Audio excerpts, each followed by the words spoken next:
आज हम भगवत गीता चैप्टर 18 के श्लोक 22 को एक बार और पढ़ेंगे और फिर आगे बढ़ेंगे। ठीक है। सो श्लोक 22 को एक्सप्लेनेशन के साथ हम पढ़ेंगे। इसमें था यत तो कृष्णा वद इकस्मिन् करये सक्ताम अहैतुकाम अतत वरथा वदल्पाम च तत तमसाम उदरताम, and that knowledge by which one is attached to one kind of work as the all in all without knowledge of the truth, and which is very meager, is said to be in the mode of darkness. And that knowledge, वो knowledge by which one is attached, जिसके ज़रिए इंसान attach हो जाता है एक ही तरीके का काम करने के लिए, one kind of work as that all in all without knowledge of the truth, सच्चाई को बिना जाने उसके पीछे बस लग जाते हैं, and which is very meager, जो कि बहुत छोटा काम है, and is said to be in the mode of darkness, वो मोड ऑफ डार्कनेस में होता है। इसको थोड़ा समझते हैं। The knowledge of the common man is always in the mode of darkness or ignorance, because every living entity's conditioned life is born into the mode of ignorance. सारे ही जो हम ज्ञान प्राप्त होता है ना, शुरू जितने भी ज्ञान हैं दुनिया में, जितने भी ज्ञान है वो हमारे लिए हमेशा ही डार्कनेस या इग्नोरेंस जैसा ही होता है, क्योंकि शुरू में हम कुछ भी नहीं जानते हैं, और जब हम दुनिया में आते हैं इग्नोरेंस के मोड में रहते हैं, because every living entity in condition life is born into the mode of ignorance. हम अज्ञानी बन के ही जन्म लेते हैं। One who does not develop knowledge through the authorities और scriptural injunctions has knowledge that is limited to the body. जो नॉलेज हमारे scriptural, one who does not develop knowledge through authorities, मतलब ज्ञानी लोगों के ज़रिए, और स्क्रिप्चरल इंजंक्शंस, या फिर जो भी हमारे उपन्यास, वेद या जो धार्मिक किताब है उसके ज़रिए, has knowledge that is limited to the body, वो हमारे शरीर तक ही लिमिटेड रहता है। He is not concerned about acting in terms of directions of the scripture. वो स्क्रिप्चर के हिसाब से चलना नहीं मतलब चाहता है, वो स्क्रिप्चर के हिसाब से नहीं चल रहा है या चलना नहीं चाहता है। For him God is money and knowledge means satisfaction of bodily demands. उसके लिए भगवान पैसे की ज़रिया है, और नॉलेज से हम सिर्फ हमारे शरीर के, जैसे कि मैं स्कूल जाओ, पढ़ाई करो, फिर मार्क्स लाओ, फिर पैसे रोजगार करो और अपने आप को सेटिस्फाई करो, उसके लिए इतना ही है। Such knowledge has no connection with the absolute truth. ऐसी नॉलेज जो कि एक ही तरीके का काम करने के लिए, कैसे तरीके का काम, जैसे डेली एक्टिविटीज़ करने के लिए आपको ये करता है, डेली एक्टिविटीज़ करने के लिए आपको इनकरेज करता है, वो नहीं, वो कर्म आप उच्च स्तर का कर्म नहीं है। It is more or less like the knowledge of the ordinary animals, the knowledge of eating, sleeping, defending and mating. Such knowledge is described here as a product of the mode of darkness. तो darkness में जब हम रहते हैं तब हम कोई भी form of knowledge ले करके उसको सही उपयोग नहीं करते। हम क्या करते हैं, मोर और लेस हम एनिमल्स जैसा ही ज़िंदगी बिताते हैं, जिसमें हम खाना खाते हैं, सोते हैं, खुद को बचाते हैं, फिर हम रिप्रोडक्शन करते हैं, तो उसी में रह जाते हैं। तो वो नॉलेज हमें कभी भी लाइफ में आगे बढ़ने से मदद नहीं करेगा। In other words, knowledge concerning the spirit soul beyond this body is called knowledge in the mode of goodness. जो हम स्पिरिट सोल यानी परमात्मा के बारे में जब हम जानना चाहते हैं, उनसे कनेक्ट करना चाहते हैं, जो हमारे शरीर से ऊपर है, जो स्पिरिट सोल यानी परमेश्वर के साथ में हमें कनेक्ट करवाती है, वो नॉलेज हमेशा ही मोड ऑफ गुडनेस में होता है। वो knowledge knowledge producing many theories and doctrines by dint of mundane logic and mental speculation is a product of the mode of passion. जब हम कोई भी नॉलेज से ये क्यों हो रहा है, किस लिए हो रहा है, किस तरीके से, उसमें बस हम पैशनेट होकर के निकालना चाहते हैं चीज़ें, क्योंकि दुनिया के बारे में जानना है, ये किस लिए हो रहा है, किस तरीके से हो रहा है, वो सारे थ्योरीज निकालना, डॉक्ट्रिन्स, जो दुनिया मोस्टली मोड ऑफ पैशन में ही चल रही है, राजसिक वे में। ठीक है। तो जब ऐसे हम चलते हैं producing theories and doctrines by dint of mundane logic निकाल करके मेंटल स्पेक्यूलेशन से जो हम निकालते हैं, वो मोड ऑफ पैशन होता है। And knowledge concern only with keeping the body comfortable. सिर्फ अपने आप को खुश रखने के लिए जितना हमें पढ़ाई करना है पढ़ाई कर लो, और फिर हम जा कर के जॉब करो और खुद को कमाई करो और फिर ज़िंदगी बिताओ, वो नॉलेज होता है इन द मोड ऑफ इग्नोरेंस। तो हमें मोड ऑफ इग्नोरेंस में रह करके नहीं कुछ हासिल होने वाला है। पैशनेट मोड में रह करके आपको थोड़ा बहुत ही कुछ कुछ चीज़ें पता चलेगी, बट जब आप गुडनेस के मोड में रहोगे तो आपको परम सुख की अनुभूति इस दुनिया में। देखो, भगवान कहाँ से आए, भगवान ने दुनिया को क्यों बनाया, या दुनिया बनने से क्या फ़ायदा होगा, ये किसी को पता नहीं चलता है। बस दुनिया में आ गए हो अभी, तो ज़िंदगी कैसे सुकूनदार या खुशहाल होगी वो पता चलती है। आपको दुनिया में अगर खुश रहना है तो स्पिरिचुअलिटी इज़ अ मस्ट। चाहे कौन सी भी दशा चल रही हो, कोई सा भी प्लैनेट का नज़र आपके ऊपर गिर रहा हो, उस चीज़ के प्रति आपको निकलने के लिए, उस चीज़ से निकलने के लिए ईश्वर की प्रति समर्पण ज़रूरी है। This is the main knowledge which you need to have. बाकी अगर ऊपरी तौर से देखें, किसी भी चीज़ में अगर आपको नॉलेज नहीं है, if you don't have proper knowledge about anything, अगर हम उस तरीके से देखें तो आपको कोई ना कोई धोखा दे के जा सकता है, फंसा सकता है।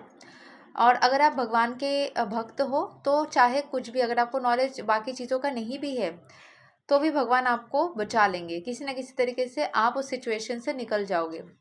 जैसे मैं छोटा सा एग्जांपल दे रही हूँ, जैसे कुछ दिन पहले हमारा बैंक का कुछ काम हो रहा था, तो उसमें मुझे बैंक के वो पर्टिकुलर चीज़ में, जैसे कुछ ट्रांजैक्शंस के बारे में, कुछ प्रोसेसिंग मुझे नहीं पता थी। तो बैंक के आदमी ने कुछ कुछ चीज़ें हमें करवाई, और फिर जब मैंने अपने फादर को बताया तो फादर के साथ ऐसी पर्टिकुलर प्रोसेसिंग में कुछ गड़बड़ हुआ था, तो वो बहुत पैनिक हो गया, बैंक के आदमी को बहुत कुछ सुनाने लग गए कि ऐसे नहीं, ऐसे ऐसे नहीं, ऐसे। तो फिर पूरे चीज़ के अंत में मुझे ये समझ में आया कि अगर किसी को पूरी तरीके से किसी भी चीज़ के बारे में नॉलेज ना हो या उसको पता ना हो, तो वो आगे क्या करना चाहिए ना ही वो समझ पाएगा, कौन सही है कौन गलत है वो भी नहीं समझ पाएगा। एंड हर चीज़ में ओवरऑल देखा जाए, अगर आप भक्त हो तो आपके साथ कभी नेगेटिव तो कुछ होगा नहीं। So one thing is that you need to have knowledge about anything and everything in the world. And the most important knowledge is कि भगवान के प्रति भक्ति करोगे तो, अगर बाकी चीज़ों, क्योंकि संभव नहीं है ना बाकी सारी चीज़ों के बारे में पता रखना, अगर सारी चीज़ों के बारे में पता नहीं भी है तो भी if you are a real devotee, you will find कि आप सिचुएशन से कहीं ना कहीं से निकल जाओगे। सो जैसे भगवद गीता में मेंशन्ड है कि जो इंटेलिजेंट आदमी होता है वो कभी भी अपने प्रॉब्लम्स में जब गिरता है तो किसी इंसान को जाके नहीं बताता है, इंसान को ऑयलिंग नहीं करता है, इंसान के पीछे नहीं पड़ता है, चाहे वो कितना भी महान पावरफुल पॉलिटिशियन हो, इंसान हो, कोई भी हो, ठीक है, वहाँ पे नहीं जाता है, वो डायरेक्ट भगवान के पास जाता है। ठीक है, तो किसी को भी जाके आपको मनाने की, पटाने की, हेल्प मांगने की थोड़ा सा वो ज़रूरी नहीं है। किसी को भी जाके कि आपको मैंने 10,000 दे दिया काम करवा दो, या ये करने की ज़रूरत नहीं है। आप अपने सही रास्ते चलो और बस भक्ति करो, ठीक है। एंड अगर आपको समझ में नहीं आ रहा है, you need a guide for that. Guide can be any kind of guru, it can be a spiritual guru, mostly a spiritual guru. If you don't get a proper spiritual guru, आपको जो इंसान से वो करेक्ट वाइब्स आती है, चाहे वो कोई इस इंडस्ट्री के मतलब एस्ट्रोलॉजर हो, कोई टैरो रीडर हो, जो भी आपको गाइड कर सकता है आप उनसे जोड़ सकते हो। But mostly it's better to have a spiritual guru who has walked on the path. Even if it's a tarot reader or an astrologer, it should be a little bit devotee kind of a person, because non devotees भी इस profession में कभी कभार आ सकते हैं, but mostly devotees ही आते हैं। So it should be a devotee kind of a person who can guide you in the path of righteousness, who can guide you in the path of spirituality, ताकि आप अपने problem से कितना भी कष्ट हो उस सिचुएशन से आप निकल जाओ। और एक बार भगवान का आशीर्वाद मिल गया, जो कि सबके ऊपर बाय डिफ़ॉल्ट है ही, हम सांस ले ही पा रहे हैं क्योंकि भगवान का आशीर्वाद है, और नहीं भी ले पा रहे हैं तो उसमें भी भगवान का आशीर्वाद है। तो भगवान के आशीर्वाद हर किसी के ऊपर हर समय चलता ही है। बट इफ़ यू वांट कि मुझे अभी कष्ट हो रहा है, बस निकलना है, तो उस टाइम पे उस निकलने के लिए आप भगवान का आश्रय लो। That is the biggest and the most important knowledge which you need to have, ताकि इस सुंदर सी ज़िंदगी आराम से आप आगे बढ़ के निकल जाओ। और फिर इस दुनिया से पहले क्या थी और दुनिया के बाद में क्या होगा, ये तो किसी को भी नहीं पता चलता। हम बस अजम्पशंस लगा सकते हैं, बट एक्चुअल तो जब होगा तभी शायद पता चलेगा, वो भी नहीं पता कि पता चलता है कि नहीं। फिलहाल के लिए इस मटेरियलिस्टिक वर्ल्ड में माया से बचना और माया के एनर्जी से दूर रहने का यही ज़रिया है कि आप भगवान का आश्रय ले लो, चाहे किसी भी धर्म से हो। हरे कृष्ण महामंत्र कोई भी जाप कर सकता है। अगर आप कंफर्टेबल नहीं हो तो आप अपने धर्म के हिसाब से भक्ति करो, बट हरे कृष्ण महामंत्र, हरे कृष्ण कृष्ण कृष्ण हरे हरे, हरे राम राम राम हरे हरे, कोई भी जाप कर सकता है। और गणपति वो भी जैसे प्रथम पूज्य है, गणपति को भी याद करना हमेशा ज़रूरी होता है। तो ओम गंग गणपतये नमः, ओम श्री गणेशाय नमः, जय श्री गणेश बोल के आप गणपति को याद करके फिर आप कोई भी मंत्र का जाप कर सकते हैं। और हरे कृष्ण महामंत्र तो कोई भी कहीं पे भी कर सकता है, कलयुग का सबसे इम्पोर्टेंट मंत्र है। This is the most important and the biggest knowledge which you need to have. And when you work, मैंने खुद बिना विश्वास करके करो या विश्वास करके करो कोई फ़र्क नहीं पड़ता। आप अगर विश्वास के साथ में स्विच जलाओगे तो भी लाइट जलेगी, बिना विश्वास के साथ स्विच जलाओगे तो भी लाइट जलेगी। अगर आप सोचते हो कि ये स्विच जलाने से लाइट नहीं जलती है, तब भी लाइट जलेगी, ठीक है। लेकिन हाँ, बार बार आप सोचोगे तो शायद वो मैनिफेस्ट होकर लाइट ख़राब हो जाएगी कि हाँ नहीं जलती नहीं जलती नहीं जलती, नहीं जलती में भी जलती है, जलती वर्ड है। सो फिर भी आप बार बार वैसा फील करोगे तो लाइट ख़राब भी हो सकती है आपके सोच के वाइब्रेशन से। बट अगर आप लाइट विश्वास के साथ में जलाओ या बिना विश्वास के साथ जलाओ, वैसे ही जलेगी। तो भगवान के प्रति भगवान का आशीर्वाद बिना विश्वास के साथ में आप भक्ति करो या विश्वास के साथ में करो, आपको उसका फल हमेशा ही मिलता है। सो ये है श्लोक 22 जो हमें जानना था, समझना था।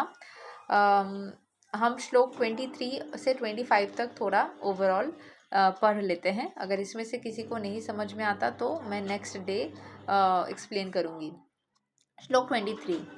नियतां संगारहितां अर्गाद्वेषता कृतां अफला प्रेप्सुना कर्मा यत् तत् सत्विकाम् उच्यते। That action which is regulated and which is performed without attachment, without love or hatred, and without desire for fruitive results is said to be the mode of goodness. सो कोई भी एक्शन हम अगर लेते हैं जो कि which is regulated and which is performed, जो कि सोचा जाता है या समझा जाता है या फिर किया जाता है विदाउट अटैचमेंट, कि उसके ये करने से क्या फल होगा। जैसे बोलते हैं ना, जैसे मैं किसी को बोलती हूँ ये रेमेडी करिए, तो सब कोई क्या बोलता है, इसको करने से क्या होगा, क्या इसको करने से कुछ होगा। अच्छा, अगर इसको करने से कुछ नहीं होगा तो मैं उस रेमेडी को क्यों बताऊँगी, ऐसे ही बताऊँगी मज़े करने के लिए। तो आपको रेमेडीज या कुछ भी कर्म करना है विदाउट अटैचमेंट, ठीक है, विदाउट अटैचमेंट कि इससे कुछ होगा या नहीं होगा, मुझे इससे कुछ सोचना नहीं है, ये करना सही है। मुझे अगर किसी ने गाइडेंस दिया है, मेरे गाइड ने मुझे बताया है, या फिर मुझे पता है कि इसको करने से अच्छा होगा, तो मुझे ये करना चाहिए। विदाउट लव और हेट्रेड, प्यार से भी मत करो, हेट्रेड न्यूट्रल होके करो। घृणा के साथ उफ मेरे को ये करना पड़ा, ये भी नहीं होना चाहिए, वाह मुझे करना है, ये भी नहीं होना चाहिए, मुझे करना है, बस बी न्यूट्रल।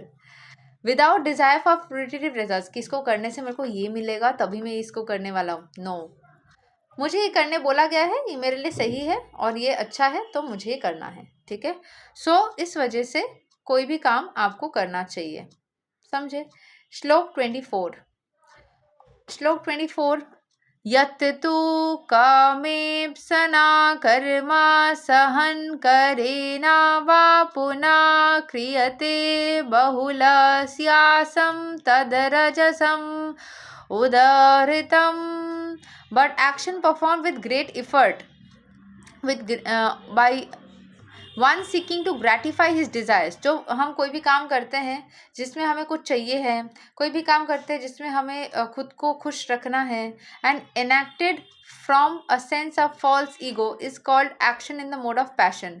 कोई भी काम हम करते हैं जिसमें हम करने के बाद हमें कुछ चाहिए होता है, हम उसमें सोचते हैं कि वाह ये हमने किया है ताकि हमें कुछ मिल जाए, या फिर हमारे अंदर एक ईगो आ जाता है, ठीक है। ये फॉर्म में जब हम रहते हैं ना, तो उसमें वो मोड ऑफ पैशन होता है, जिसमें कोई भी हम काम करते हैं कुछ पाने के लिए और कुछ करने के उद्देश्य। जैसे भगवद गीता में पहले भी बोला गया है कि भगवान की भक्ति कभी भी किसी भी मटेरियलिस्टिक इच्छा के लिए स्टार्ट नहीं करनी चाहिए। आप बस भगवान की भक्ति को करो, भगवान के प्रति आप बस समर्पित रहो, चीज़ें अपने आप बन जाएगी। भगवान के प्रति आप समर्पित रहोगे तो भगवान अपने भक्तों के साथ कभी भी नेगेटिव नहीं होने देते हैं, ठीक है। भगवान के भक्ति करने से भगवान हमेशा ही उसके प्रति पॉजिटिव रहते हैं, उसके हर एक समस्या को खुद ही दूर कर देते हैं। श्लोक 25। अनुबंधं स्क्या यं हिंसाम् अनपेक्ष्या च पौरुषा मोहाद् आरभयते कर्मा यत्तमसम् उच्यते. That action performed in illusion, in disregard or of scriptural injunctions, and without concern for future bondage or for violence or distress caused by to others is said to be in the mode of ignorance.